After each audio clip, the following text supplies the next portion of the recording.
Halo semuanya, perkenalkan nama saya Azatul Umnia dengan NIM 23412003 PM. Di sini saya akan sedikit menjelaskan mengenai mengumpulkan informasi dan memindai lingkungan. Komponen sistem informasi pemasaran modern. Tanggung jawab utama manajer dalam setiap organisasi adalah mengidentifikasi perubahan pasar yang signifikan terletak di bawah pemasar perusahaan. Ada dua keunggulan dari pemasar perusahaan, yaitu mereka mempunyai metode disiplin untuk mengumpulkan informasi dan mereka menghabiskan lebih banyak waktu dibandingkan dengan karyawan lainnya untuk berinteraksi dengan pelanggan dan meneliti persaingan serta perusahaan dan kelompok luar lainnya.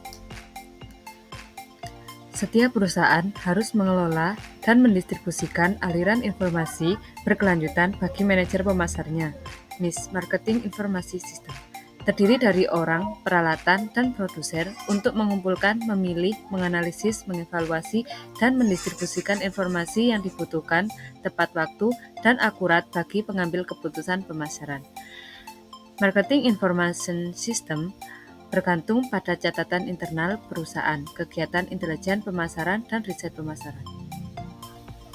Catatan internal dan intelijen pemasaran, siklus pesanan sampai pembayaran.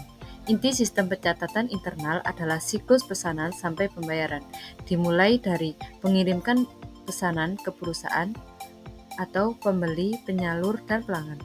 Departemen penjualan menyiapkan tagihan, mengirimkan salinannya ke berbagai departemen, dan memesan ulang barang-barang yang habis. Barang-barang yang dikirimkan ini menghasilkan dokumen pengirim dan penagihan yang dikirimkan ke berbagai departemen. Sistem informasi penjualan, manajer pemasaran memerlukan laporan yang tepat waktu dan akurat tentang penjualan yang terkini.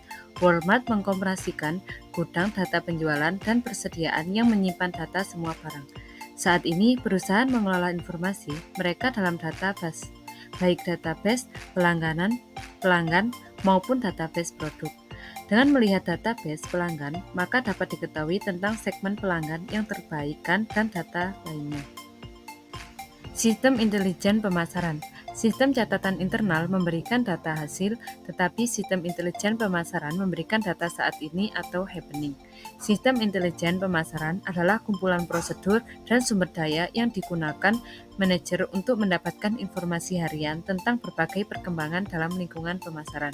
Dengan cara membaca buku, surat kabar, dan publikasi dagang, berbicara dengan pelanggan, pemasok, dan distributor, mengamati media sosial, internet, daftar email, dan blog, dan melakukan pertemuan dengan manajer perusahaan lain. Beberapa langkah untuk meningkatkan kualitas intelijen pemasaran, yaitu yang pertama, melatih dan memotivasi tenaga penjualan untuk menemukan dan melaporkan perkembangan baru. Yang kedua, yaitu memotivasi distributor, pengecer, dan perantara lain untuk menyampaikan intelijen yang penting. Yang ketiga, yaitu membentuk jaringan eksternal. Yang keempat, membentuk panel penasehat pelanggan. Yang kelima, yaitu memanfaatkan sumber daya data pemerintah. Yang keenam, membeli informasi dari pemasok luar. Yang ketujuh, yaitu menggunakan sistem umpan balik pelanggan online untuk mengumpulkan intelijen kompetitif. Menganalisis lingkungan makro.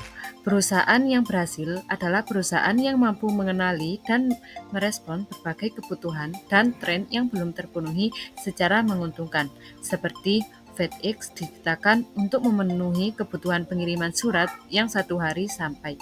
Perbedaan fad, tren, dan megatrend. Fad adalah sesuatu yang tidak dapat diperkiraan, berumur pendek, dan tanpa signifikasi sosial, ekonomi, dan politik. Tren adalah arah atau urutan kejadian yang mempunyai momentum dan durabilitas. Megatrend adalah perubahan besar dalam sosial, ekonomi, politik, dan teknologi yang lambat terbentuk. Dan setelah terjadi, perubahan itu mempengaruhi untuk sementara waktu. Lingkungan demografis. Kekuatan demografis utama yang diamati pemasar adalah populasi. Pemasar sangat tertarik pada satu, ukuran dan tingkat pertumbuhan populasi di suatu kota, wilayah, dan negara.